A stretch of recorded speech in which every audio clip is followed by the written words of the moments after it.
दोस्तों, आज मैं आपको योगा के बारे में कुछ ऐसी अहम बातें बताना चाहता हूँ, जिनके बारे में आम तौर पर बहुत कम बताया जाता है।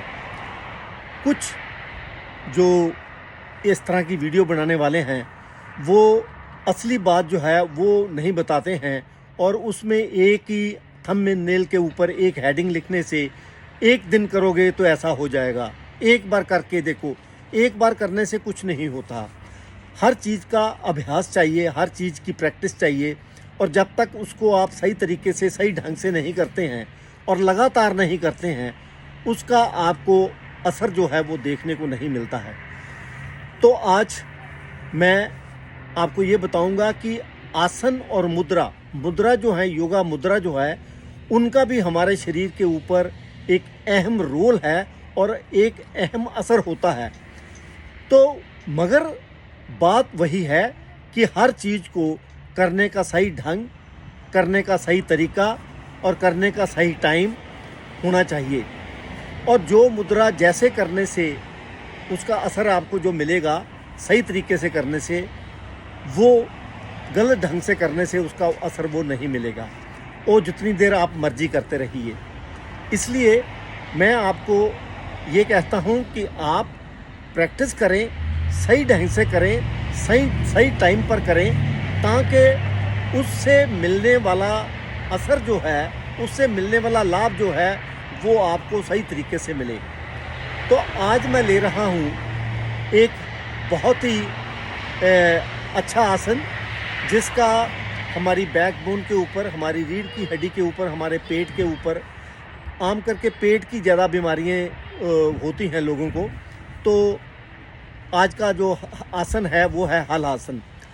हल आसन को करने की जो विधि है वो है, भाई आप योगा मैट या नीचे एक दरी अच्छी तरीके से साफ़ सुथरी बिछाइए और उसके ऊपर पीठ के बल लेट जाएं।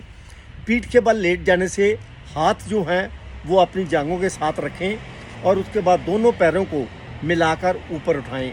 धीरे धीरे इतना उठाएं कि वो पाँव जो हैं आपका सर की तरफ नीचे ज़मीन के ऊपर लग जाएं। इस तरह इस पोजीशन के बीच में आप कम से कम 1 मिनट, अगर ज़्यादा कर सकते हैं तो 2 मिनट या 3 मिनट, जितनी देर आप ज़्यादा रहेंगे उतना आपको उसका असर ज़्यादा मिलेगा। तो फिर रोक के रखें, सांस जो है वो नॉर्मल तरीके से चलता रहना चाहिए। तो इस तरह जब आपको लगता है भी मैं थक गया हूँ या मुझे थकावट है, तो फिर दोनों पाँव को धीरे से ऊपर उठाएं और धीरे धीरे लेकर ज़मीन के ऊपर लगा दें। फिर इसी पोजीशन में शवासन के बीच में 1-2 मिनट आराम करें और इस तरह से इस आसन का आपको सही असर मिलेगा। पेट की बीमारियां दूर होंगी, पेट की चर्बी जो है इससे रिड्यूस ख़त्म होगी। रीढ़ की हड्डी जो है आपकी बैकबोन, उसमें लचकीलापन आएगा, फ्लेक्सिबिलिटी आएगी। जिस व्यक्ति की रीढ़ की हड्डी जो है वो जितनी लचकीली होती है, उतना ही वो आदमी जवान रहता है, उसके ऊपर जवानी उतनी देर तक ज़्यादा रहती है।